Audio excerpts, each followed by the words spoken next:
reforma tributária ganhou velocidade e vai impactar diretamente o mercado imobiliário. Já foi aprovado pela Câmara dos Deputados, está no Senado agora para ser feita aí uma nova análise e, se aprovada, vai para a sanção do presidente. E nesse vídeo aqui você vai entender os impactos reais no mercado imobiliário, para quem investe, para quem empreende no mercado imobiliário, como se preparar, quais vão ser os efeitos reais para os nossos investimentos, para o nosso negócio e como que você deve se preparar para essas mudanças. Primeiro ponto para acalmar os ânimos é que vai ser uma transição gradual para um novo sistema tributário, tá? Então não vai ser um canetaço e vai começar na próxima segunda-feira um novo formato de recolhimento dos tributos. Essa transição vai acontecer de forma gradual, vai começar final de 2026, início de 2027, por que será, né? Porque tem a troca de governo novamente, então para não ter muito impacto agora, e vai finalizar somente em 2033, então tem muitos anos para que todas as novas regras que o governo propôs sejam de fato colocadas em prática. Então se você está desesperado, chegou nesse vídeo aqui já com medo, né, dos teus investimentos, dos negócios que você tem, fique em paz que 2024, 2025, 2026, provavelmente a gente não sinta impacto real no mercado, somente depois disso, até porque ainda está em análise no Senado e pode ser que desidrate, aliás, vai desidratar um pouco dessas regras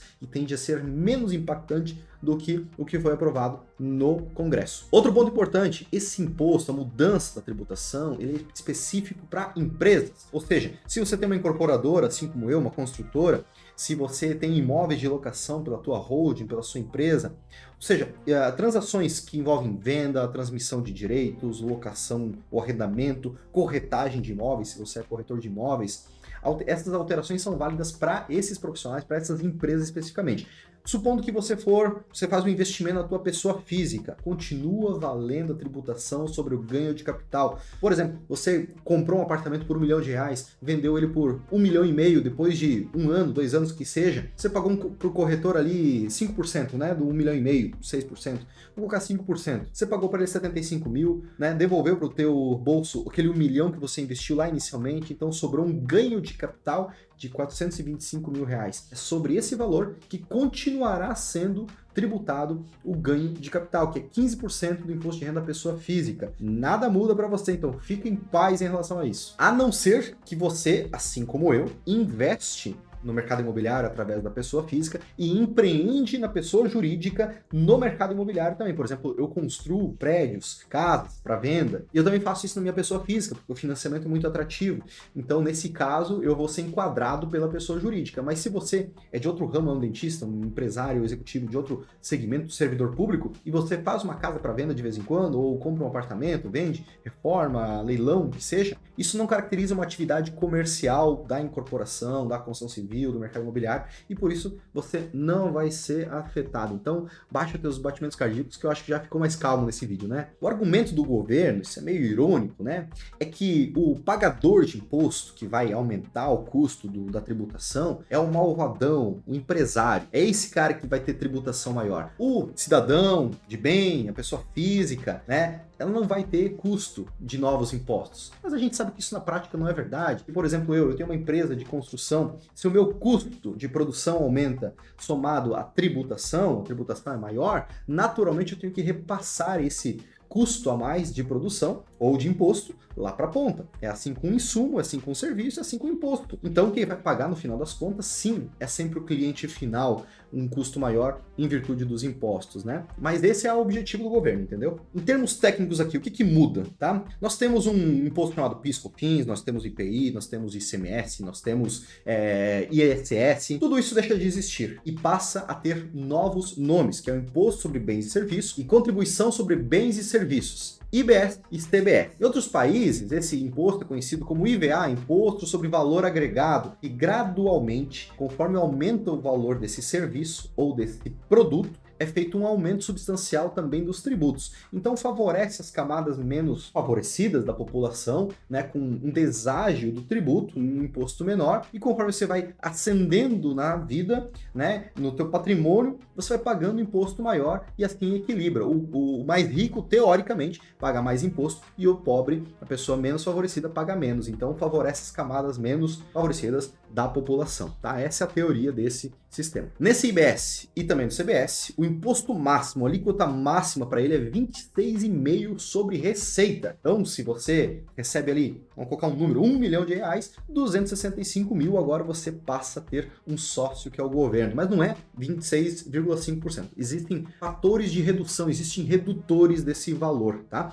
Ou seja, se você é um incorporador, se você você tem uma operação imobiliária, né, uma empresa que vai fazer uma transação imobiliária, uma construção, uma venda do imóvel, você tem um redutor nesta regra que está válida pelo Congresso de 40% desse valor. Então, dos 26,5%, tira 40% e vai sobrar aí 15,9%. Essa vai ser a alíquota sobre faturamento, que engloba esses impostos. Se você vai fazer uma locação de um imóvel, né, um aluguel, através da sua pessoa jurídica, um administrador de bens, por exemplo, você tem uma redução de 60%. Então, a alíquota máxima, no final das contas, sobre o faturamento, passa a ser 10,6%, tá?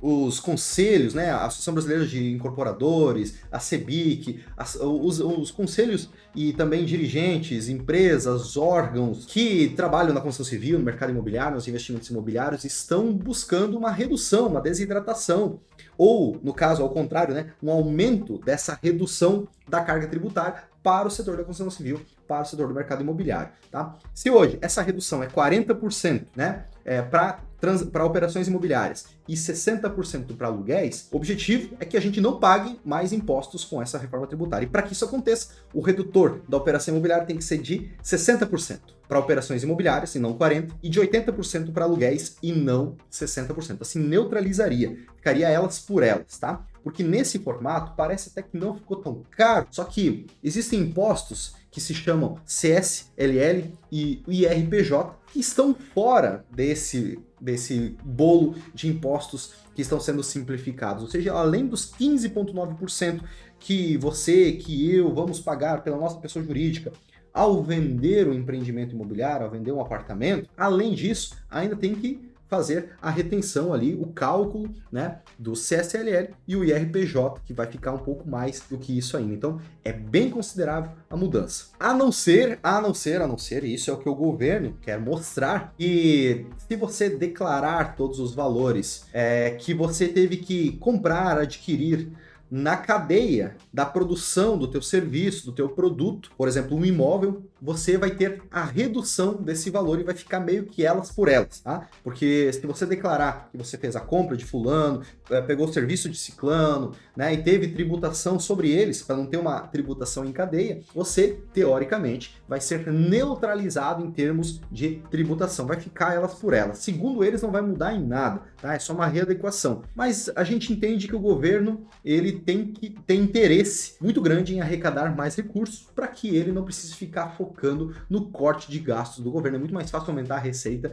do que diminuir despesas, né? Então, aumentar tributo é uma delícia, não é verdade? E além desse redutor dos 40%, dos 60% que eu te falei, também tem um redutor social para diminuir a base de cálculo dos impostos. Ou seja, você vai vender um imóvel de 250 mil reais, é feita uma diminuição desse valor de 100 mil reais, até 100 mil reais, para desonerar esse valor de 100 mil reais. Ou seja, você vai fazer o cálculo dos tributos somente sobre os 150 mil reais excedentes. Então, para um imóvel de menor valor, o impacto na redução dos tributos ele é bem considerável. Para um imóvel de alto padrão, de 5 milhões, 2 milhões, seja, esses 100 mil reais ele se torna quase que irrelevante. Isso também funciona para lotes, para terrenos, para lotes residenciais. De até 30 mil reais também tem como ser feito aí a diminuição da base de cálculos, subtrair esses 30 mil reais para cálculo dos tributos somente do valor excedente. Para locação também. Até 400 reais mensais também tem como fazer a subtração desse valor para cálculo dos tributos. Para locação, para arrendamento também funciona. Elas são formas de o governo incentivar quem está começando a vir o primeiro imóvel, né? Ou uma empresa, a diminuir a carga tributária e cobrar dos mais abastados, de quem já construiu uma riqueza maior e essas pessoas pagar um pouco mais, tá? Lembrando Lembrando que essa reforma tributária está em tramitação agora no Senado, pode ser que ela perca o caráter de urgência, então pode ser que leve mais tempo para ser aprovado, pode ser que lá dia 24 de dezembro, dia 28 de dezembro, épocas boas para aprovar uma lei na surdina, né? Quando tá todo mundo ali abrindo espumante, quando tá todo mundo ali destampando uma Heineken, comendo um peru de Natal, eles vão lá e dão um canetaço e aprova liso uma tributação como essa aqui, porque a população não está olhando, né? Pode ser que agora perca a velocidade no Senado, que está vendo muito burburinho da população, e depois, cedo ou tarde, isso vai acontecer. Mas fica em paz que 2024, 2025, 2026, a gente não tende a ver o impacto real nisso. Gostaria de saber a tua opinião. Você acha que isso vai impactar diretamente o mercado? Acha que vai passar rápido? Ou vai ser algo que vai desidratar bastante no Senado e não vai acontecer nada? Olha, lá no Instagram, eu fiz uma live explicando detalhadamente essa lei. Então, se você quer mais informações, dá uma pesquisada lá no meu Instagram. Eu fiz uma live de terça-feira, às 7 da manhã, mostrando todos os detalhes sobre essa mudança na reforma tributária. Faz sentido você assistir, mas eu quero ouvir nos teus comentários aqui embaixo. Se você tá achando que isso vai acontecer logo, se vai impactar muito o mercado, ou se não vai mudar em nada. Deixa aqui nos comentários e eu te vejo no próximo vídeo. Até lá!